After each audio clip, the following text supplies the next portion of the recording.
J. Cole's storyline after the off season. It's important to know before the off season, there was a drought of features on J. Cole albums. J. Cole favoring more the themes, the cohesiveness, and the overall story from the projects, or sort of the lessons to learn.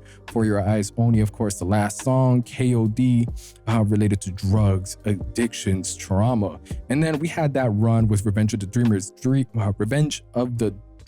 3, where J. Cole was sounding very, very fresh, fun, collaborating with a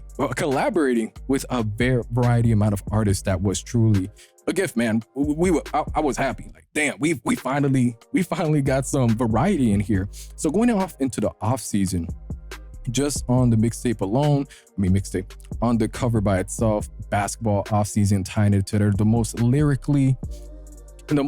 lyrically capable J. Cole version of J. Cole that we have received. Features ranging from 21 Savage, Moray, Lil Baby, Boss, Black. And it was just a pleasant surprise. And honestly, this is one of what I believe highest J. Cole albums with high replayability, just for the fact that J. Cole himself has stepped up immensely on these solo tracks. I mean, the lyricism is addictive. It gets you hooked in.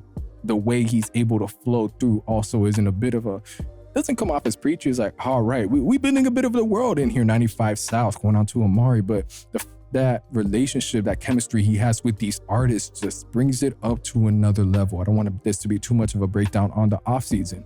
So what's J. Cole's storyline after it? After all of this, what are we looking at? We're looking at about 2 more J. Cole albums, The Fall Off, and I believe his potentially last album. J. Cole has proven that, hey, I'm hungry. I'm hungrier than ever. I'm still here. I'm going to drop some of the best lyrical songs. I'm going to drop some of my best features as well. And it's going to sound fresh. And I'm going to remind you guys, when it comes to this conversation of who are the best rappers, not to leave J. Cole's name out. That's definitely storyline after the offseason. You cannot leave J. Cole out of this top 10. You can't just push him away to be like, he's not that, he raps well, but it's not exceptional. J. Cole himself proving that he's hungry and that he's actually inspired enough to where he wants to continue to let everybody know he's the best rapper alive, and genuinely feels that way. So his storyline after the offseason, I could see being continuing to cement his legacy, and cement it in a way where he tired of y'all talking.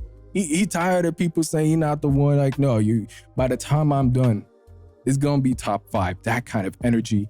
And definitely going more so into, I want to say, maybe his own personal family life.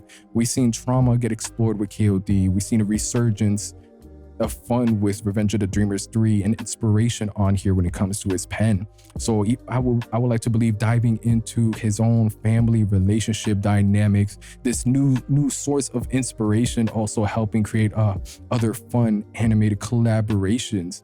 And that's going into the fall off, seeing as how J. Cole is going to be this deep in his career, and instead of him sort of falling off, he's continuing to elevate, which will be a nice, sort of full circle moment.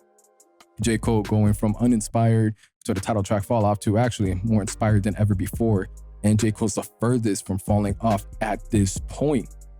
So that's the storyline I have for J. Cole on the offseason.